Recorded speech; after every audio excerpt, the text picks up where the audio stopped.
mayat yang tidak mau pergi. Malam itu, hujan deras mengguyur kota.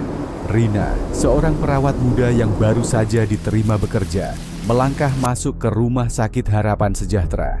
Bangunan tua itu berdiri megah, tetapi kesan angker tak bisa disembunyikan. Lampu-lampu lorong berkedip-kedip dan suara gemerisik angin terdengar dari jendela yang sedikit terbuka. "Rina, malam ini kamu bertugas di kamar jenazah," kata Pak Herman, kepala perawat dengan nada datar. "Jangan khawatir, ini hanya prosedur biasa. Pastikan semua jenazah tetap di tempatnya hingga pagi." Rina mengangguk, meskipun hatinya berdebar. Ia tidak pernah menyangka tugas pertamanya akan langsung berhadapan dengan mayat. Dengan langkah ragu, ia menuju kamar jenazah di lantai bawah tanah. Kamar itu dingin dan sunyi. Terdapat 6 peti jenazah yang berjajar rapi, masing-masing ditutupi kain putih. Rina mencoba mengalihkan rasa takutnya dengan membaca buku catatan medis yang ada di meja. Namun, tak lama kemudian, ia mendengar suara aneh, seperti sesuatu yang bergeser. "Siapa di sana?" tanya Rina dengan suara gemetar. Tidak ada jawaban. Ia mendekati salah satu peti jenazah yang kainnya tampak sedikit tersingkap. Dengan tangan gemetar, ia merapikan kain tersebut. Namun, saat ia berbalik, kain itu kembali tersingkap, seolah-olah ada yang menariknya. Rina mundur perlahan, tetapi langkahnya terhenti ketika ia mendengar suara ketukan pelan dari dalam salah satu peti. "Tok! Tok! Tok!" Ketukan itu terus berlanjut, semakin keras dan berirama. Rina berdiri terpaku di depan peti jenazah. Keringat dingin mengalir di pelipisnya. "Ini tidak mungkin," gumamnya, mencoba meyakinkan dirinya bahwa ini hanya imajinasinya. Namun suara itu nyata. Dengan tangan gemetar, ia mencoba membuka peti sekali lagi.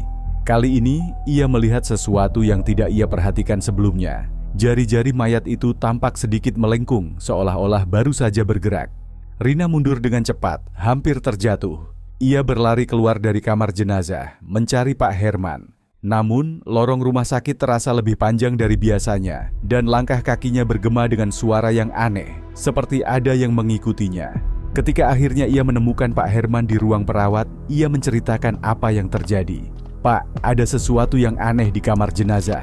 Mayat itu bergerak," katanya dengan suara panik. Pak Herman hanya tertawa kecil. "Rina, kamu pasti terlalu lelah. Itu hanya sugesti, tidak ada yang perlu dikhawatirkan," katanya sambil menepuk bahunya. "Kembali saja ke sana dan semuanya akan baik-baik saja." Rina merasa tidak puas dengan jawaban itu, tetapi ia tidak punya pilihan. Dengan berat hati, ia kembali ke kamar jenazah. Namun, kali ini, suasananya terasa lebih mencekam. Lampu di kamar itu berkedip-kedip, dan udara terasa lebih dingin dari sebelumnya. Ketika ia mendekati peti jenazah yang tadi mengetuk, ia melihat sesuatu yang membuat darahnya membeku. Kain putih yang menutupi mayat itu kini terlempar ke lantai, dan peti jenazahnya kosong. Rina tidak bisa bergerak. Suara langkah kaki berat di belakangnya semakin mendekat. Tetapi ketika ia memberanikan diri untuk menoleh, lorong itu kosong. Hanya ada bayangan panjang yang bergerak di dinding, meskipun tidak ada sumber cahaya yang jelas. "Ini tidak nyata. Ini tidak nyata." Rina berbisik pada dirinya sendiri, mencoba menenangkan rasa takutnya. Namun, suara napas berat itu kembali terdengar. Kali ini lebih dekat. Ia berlari keluar dari kamar jenazah, tetapi lorong rumah sakit terasa seperti labirin yang tidak berujung. Di tengah pelariannya, ia melihat sesuatu yang membuatnya berhenti. Di ujung lorong, ada sosok pria tua dengan wajah pucat, mengenakan pakaian pasien rumah sakit. Sosok itu berdiri diam, menatap Rina dengan mata kosong. "Pak, Anda pasien?" tanya Rina dengan suara gemetar. Namun sosok itu tidak menjawab. Sebaliknya, ia mulai berjalan perlahan ke arah Rina, menyeret kakinya dengan suara gesekan yang mengerikan. Rina berbalik dan berlari sekuat tenaga, tetapi langkah sosok itu terdengar semakin dekat, meskipun ia tidak melihatnya lagi. Ketika ia akhirnya sampai di ruang perawat, ruangan itu kosong. Semua orang yang sebelumnya ada di sana menghilang tanpa jejak. Di atas meja, ia menemukan sebuah catatan yang tampak tua dan usang. Tulisan di atasnya berbunyi, "Jangan pernah meninggalkan kamar jenazah tanpa izin." Dalam kegelapan total, Rina mencoba meraba-raba meja untuk mencari senter atau sumber cahaya. Tangannya menyentuh sesuatu yang dingin dan keras, sebuah senter kecil. Dengan tangan gemetar, ia menyalakannya, dan cahaya redup dari senter itu menerangi ruangan. Namun ruangan itu tidak lagi kosong. Di sudut ruangan, ia melihat sosok samar berdiri membelakanginya. Sosok itu tampak membungkuk, seperti sedang mencari sesuatu di lantai. "Siapa Anda?" tanya Rina dengan suara bergetar. Sosok itu tidak menjawab, tetapi perlahan-lahan berbalik. Wajahnya adalah campuran antara manusia dan sesuatu yang tidak bisa dijelaskan. Matanya kosong, kulitnya pucat, dan mulutnya tersenyum lebar dengan gigi yang tajam. Rina menjerit dan berlari keluar dari ruangan, membawa catatan tua itu bersamanya. Di lorong ia berhenti untuk membaca catatan tersebut. Tulisan di dalamnya tampak seperti jurnal seorang dokter yang pernah bekerja di rumah sakit ini. Salah satu entry berbunyi, "Pasien 666 tidak boleh dipindahkan dari kamar jenazah. Jika ia keluar, seluruh rumah sakit akan berada dalam bahaya." Rina merasa tubuhnya melemah. Ia teringat peti jenazah yang kosong di kamar jenazah. Pasien 666, itu mayat yang hilang. Gumamnya, ia tahu ia harus kembali ke kamar jenazah untuk mencari tahu lebih lanjut, tetapi rasa takutnya membuatnya ragu. Saat ia berdiri di lorong, suara langkah kaki berat kembali terdengar, kali ini dari arah yang berlawanan. Ia menoleh dan melihat bayangan besar mendekat, tetapi tidak ada sosok yang terlihat. Bayangan itu bergerak seperti makhluk hidup, mengejarnya dengan kecepatan yang tidak wajar. Rina berlari sekuat tenaga menuju kamar jenazah. Ketika ia sampai di sana, ia menemukan sesuatu yang membuatnya hampir pingsan. Semua peti jenazah kini terbuka, dan kain putih yang menutupi mayat-mayat itu berserakan di lantai. Tidak ada satupun mayat yang tersisa. Rina berdiri di kamar jenazah. Tubuhnya gemetar melihat tulisan berdarah di dinding. Ia tahu ia tidak bisa lari lagi. "Apa yang kalian inginkan dariku?" teriaknya. Suaranya menggema di ruangan kosong. Tiba-tiba, lampu di kamar jenazah menyala terang, dan di hadapannya berdiri sosok pria tua yang ia lihat sebelumnya. Kali ini, pria itu berbicara dengan suara serak. "Kamu tidak seharusnya membuka peti itu. Sekarang, kamu harus menggantikanku." Rina mundur, tetapi pria itu mendekat dengan langkah lambat. "Pasien 666 adalah aku.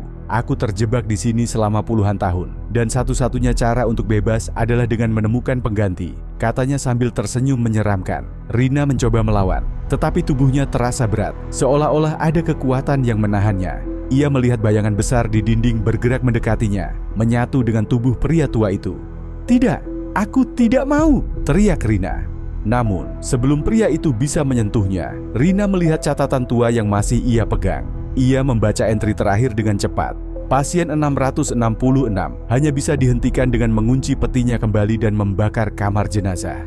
Dengan sisa keberaniannya, Rina berlari ke sudut ruangan, mencari alat untuk menutup peti. Ia menemukan rantai besi dan gembok tua. Dengan cepat, ia mengunci peti jenazah yang kosong, meskipun pria tua itu terus mendekat. Ketika peti itu terkunci, pria tua itu menjerit kesakitan. Tubuhnya perlahan menghilang menjadi asap hitam. Namun Rina tahu itu belum cukup. Ia mengambil korek api dari meja dan menyalakan kain putih yang berserakan di lantai. Api dengan cepat menyebar, membakar seluruh kamar jenazah. Rina berlari keluar dari ruangan, meninggalkan api yang berkobar di belakangnya. Ketika ia sampai di luar rumah sakit, ia melihat bangunan tua itu perlahan runtuh, seolah-olah semua rahasia. How should I continue? Beberapa hari setelah kejadian itu, Rina duduk di apartemennya, mencoba melupakan malam mengerikan yang hampir merenggut nyawanya. Rumah sakit Harapan Sejahtera kini hanya tinggal puing-puing, dan berita tentang kebakaran besar itu menjadi topik utama di media. Namun, tidak ada yang tahu kebenaran di balik tragedi tersebut, kecuali Rina. Ia memandang keluar jendela, melihat hujan yang turun dengan deras, mengingatkan pada malam pertama ia tiba di rumah sakit itu. Meskipun ia selamat, rasa takut masih menghantuinya. Setiap malam, ia bermimpi buruk tentang pasien 666 dan bayangan besar yang terus mengejarnya. Namun, malam itu berbeda. Saat ia membuka laci mejanya untuk mencari pena, ia menemukan sesuatu yang tidak seharusnya ada di sana. Catatan tua yang ia bawa dari rumah sakit. Halaman terakhirnya kini memiliki tulisan baru, dengan tinta merah yang tampak segar. "Kamu tidak bisa lari dariku." Rina terdiam, tubuhnya membeku. Ia merasa ada sesuatu yang mengawasinya dari sudut ruangan. Dengan perlahan, ia menoleh, tetapi tidak ada siapapun di sana. Namun, bayangan di dinding tampak bergerak, meskipun tidak ada sumber cahaya yang berubah. Lampu di apartemennya tiba-tiba berkedip, Dan suara napas berat yang familiar terdengar lagi, kali ini lebih dekat dari sebelumnya.